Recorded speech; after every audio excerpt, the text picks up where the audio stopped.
Even Gachagua himself. Yeah. You know, he may think that when he becomes president, he will be safe from those deals. He will still make the deals. It's only that he should be careful if he becomes president not to entrust such deals to people like him.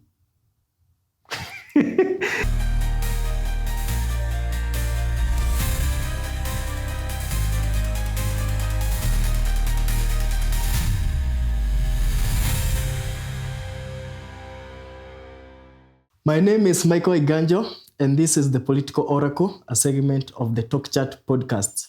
With me is Dr. Michael Ndonye. Karibu sana daktari. Asante Michael. Ukoaje? I'm good. Welcome again to this episode. Yes.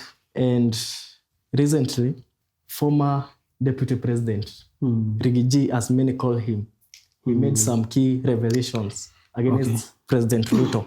After I asked William Ruto to explain about the alleged meeting he did in Mandera with Al-Shabaab, some leaders in that area, the governor, the senator, and some MPs, were accusing me of having called the people of Mandera terrorists. Let me say very clearly,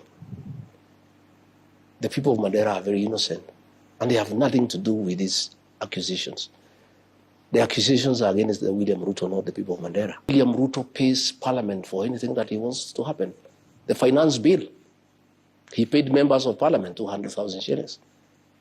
They passed the finance bill. They were in trouble from the public. And when things backfired, he turned around and threw them under the bus. My own impeachment, members of Parliament were paid 500,000. Members of the Senate were paid 10 million shillings each to impeach me by William Ruto. He is the one who has taught Parliament to be corrupt. In fact, there's nothing William Ruto does without paying money to people. According to you, are they significant?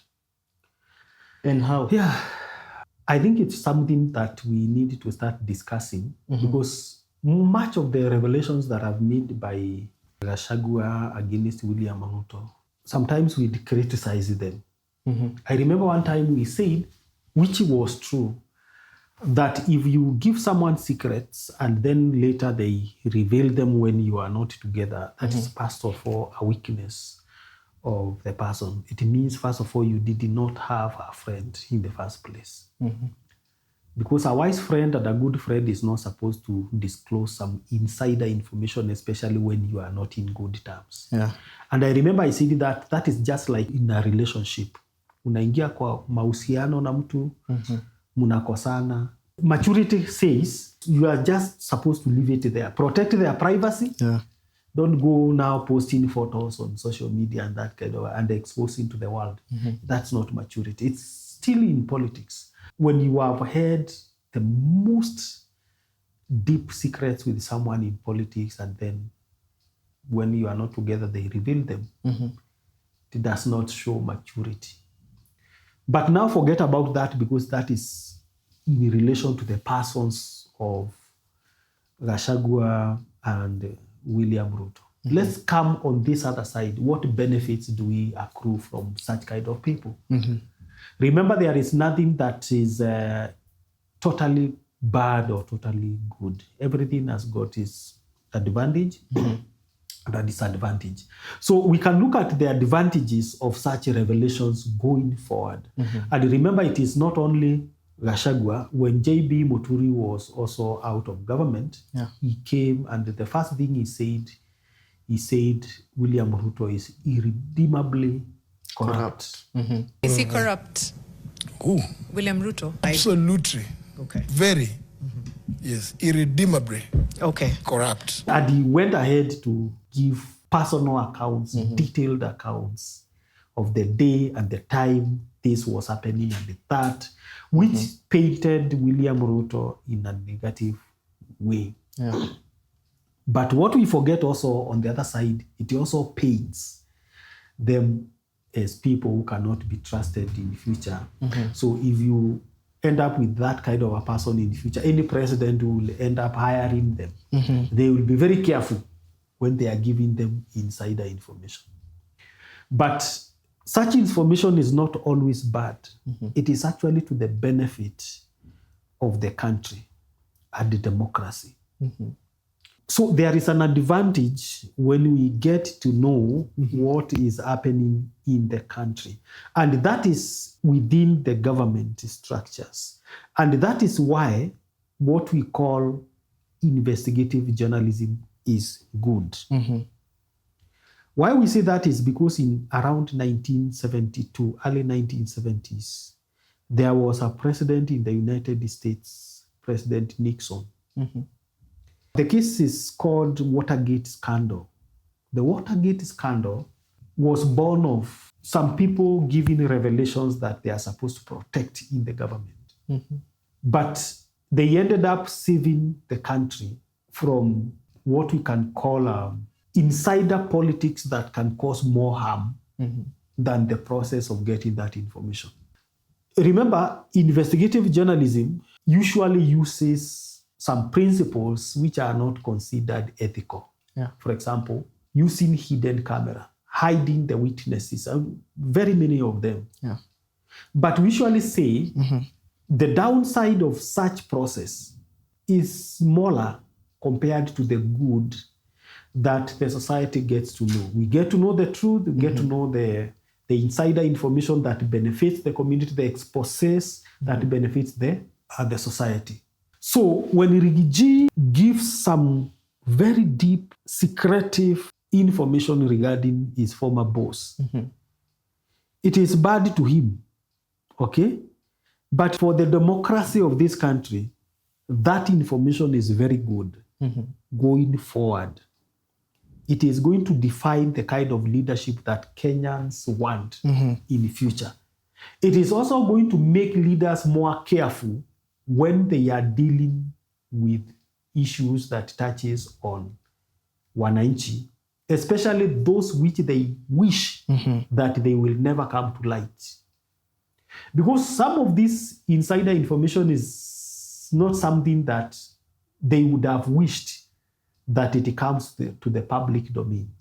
But that is the matter when it comes now to the advantage that we get from such revelations. Yes. But you must have noted that Ruto has never spoken about such allegations. And why do you think so? What defense can he have? It's a crisis. And when you are met with a crisis as a person, there are many ways of countering the crisis. You can decide to keep quiet. To remain silent. Don't respond. Two, you can decide to respond and transfer the blame. The other thing, you can decide to respond and deny. Okay? The other way, you may decide, actually, I'm going to have a proxy respond to the issue. So it is either way you solve the crisis. And that does not mean you are innocent.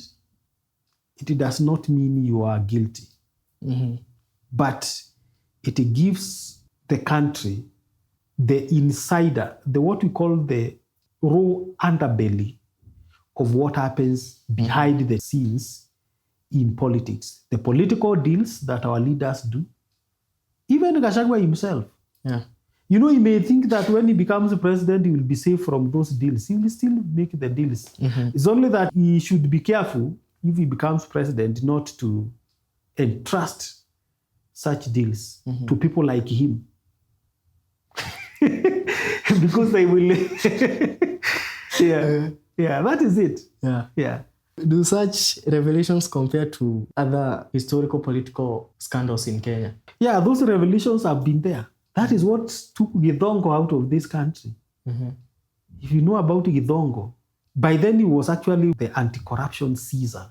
He was in charge of the anti-corruption commission, the anti-corruption body. And he saw what was happening because when you are there, nothing happens without you knowing. So you are informed so that you keep quiet. He decided not to keep quiet. But he ran away from the country. Up to today, he has never come back. It means the deep state of corruption in this country is deeper. The tails might be here in Kenya, but the hands are elsewhere. Is he still alive?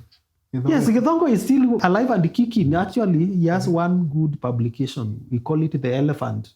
Oh, okay. Yeah, John Githongo is still there. But he does not live in Kenya. I don't know why he has never come back. Yeah. And he was praised. He was almost given a Nobel Prize for fighting corruption. But he has his reasons, of course. Yeah. But he did us good. As a person, he is in exile. But as a country, the country benefited. So it is us to ask ourselves, which benefit is bigger? Yeah. And what role do such insiders like Gachagua and Muturi play in exposing the government? Of course, one of the things that they do, they expose the government, and they need to know the government is a necessary evil. Government is a corrupt entity. Government is a corrupt agency. And government head is not where you see it. So they may have a problem in coming to government in the future because they may think that Ruto is the government. He is not. That is why we usually see the head of the government is not here. Yeah. Yeah. It is the tail which is here. You remember even during the time of Al-Shabaab, we used to say terrorism, the tail is here, but the head is in Mogadishu. Yeah. What we meant is that we might think that people are being recruited as terrorists here, but the head is very far away. The head of government is not here in Kenya. It is the tail which is here. So while they target William Ruto, they need to first of all understand where the head of that corruption is. Because the head of that is not here. Don't you think such people are trying to seek public trust? You cannot seek public trust by destroying the trust that was entrusted to you by your boss. It is honesty, but that is not how the system and the world works. They may not understand this. They will get the applause from the people, which is good. And that is why I'm saying, as a people, we are benefiting. But them, it will not be well with them always. We have had such people, but it does not augur well with them. That does not mean we should not have corruption cases being exposed. But the biggest problem with them is the timing. Yeah. What if Gachagua was not impeached? Would he still have the courage to stand and tell Kenyans, while I am in this government, I'm resigning because of this and this? That's the difference between Gachagua and Githongo. He did not resign because of those things. They were happening and he continued to stay. Yeah. Actually, some of the things he is talking about happened in 2023. Yeah. 2022, towards the end of 2022. But he was not resigning. So he is not revealing them because he wants them to end. He is revealing them because he is bitter with his former boss for orchestrating, supposedly, his impeachment. I remember he said that he couldn't resign because he was working from the inside. So he was part of the system. Yeah, so it is an advantage, but anyway, that's a different thing. It has a political advantage. Yeah, there is a lot to celebrate when we see such revelations. Yeah. But I think such revelation could trigger institutional reform and impact democracy in Kenya. Exactly. How? Of course, one of them is Kenyans will understand the people they call their leaders well, too. Politicians themselves, they will be very careful when they are handling such issues, not with reckless abandon. It means they are going to be very careful because they will know one time, whatever I'm doing, it could be known. Because when we talk of deals, you cannot make a deal yourself. Yeah. Deals are made among people and between people. So it means if someone knows that this deal I'm making is a bad deal and it is likely to be revealed in future, they will be a bit careful and they will be a bit minimal with the deals and the damage will be minimal as well. Yeah. And what is the role of the media in all this? The role of the media is, of course, to inform, educate, and entertain the masses. Whether it entertains them with information, it can entertain them through education. Like you have seen for the last few years, investigative reporting has gone down. Yeah. Especially among the mainstream media. So in the next 5 years, by the way, the mainstream media is falling at a very high speed. We are seeing emergence of digital media. So that is why when Gachagua first made his allegations, and even J.B. Muturi, they never went to the mainstream media. Yeah. They went to the digital media because it is more influential. So the work of the media, of course, is to give them a platform, to give such people platforms to express themselves, speak their minds, and then we are accorded a chance to deliberate on a conversation. So agenda setting is one of the most important functions. To set an agenda through those people and let Kenyans discuss and make conclusions by themselves. Yeah. Ruto has criticized the parliament of engaging in corruption. It cannot continue to be business as usual. It is not possible that committees of parliament demand to be bribed, demand to be paid for them to write reports or to look the other way for what is happening in either the national government or the county government. What can this reveal about the power dynamics in Ruto's government? It's not the first time parliament is corrupt. Parliament has been corrupt, or it has been accused of being so for a long time. Yeah. And actually, he has been accused of facilitating that corruption himself. Yeah. He has been accused. The term is accusation. During Gachagua's impeachment, there were a lot of outcries out there that the MPs were paid to impeach Gachagua. Yeah. It is not unique to William Ruto. During Uhuru Kenyatta's government, you remember when they were voting for BBI? Yeah. The word was they were paid to do that.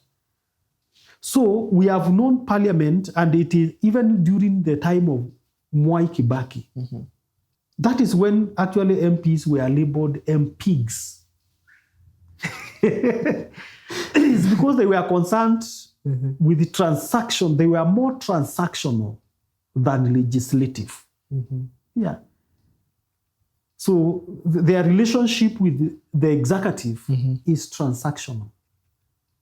It is no longer independent and legislative relationship. So when he criticizes them, I don't think he is bringing up something new. They have been like that. And he was an MP, so he can tell us what they used to do when they were there. He's been MP for Eldoret North for a long time. Yeah. So it is them who are telling us what they do. So if they are going to have a bile, but it is also a good thing. When the executive is not working with the legislature, it's a good thing for us. Yeah, because they will be careful when they are having transactional relationships that actually harm us. And that ensures that there are bills that pass which have no interest of Mwananchi at heart. It's a good relationship. So let them continue fighting. In fact, they should fight. The MPs and the president, they should fight kabisa. Because in their fight, actually it is the only relationship, it is the only fight where the grass does not bleed. Yeah. We usually say when two elephants fight, the grass bleed I can tell you the fight between the executive and the legislature is the only fight where the grass thrives.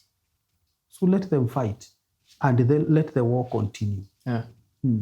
Is this revelation of some accusations a democracy awakening, or is just another political strategy? Democracy cannot be inspired by those in power. Democracy is inspired from below. So there is no democracy they can create by fighting. Remember, those people can fight today and tomorrow they are together. Yeah. So we cannot bang on them to enrich our democracy. So it's just another political strategy. You never know whether it's side shows or what, or they are deflecting something. You never know. Yeah. Thank you so much for your time, Daktari. We have come to the end of our discussion. As we conclude, I want to thank you for your support.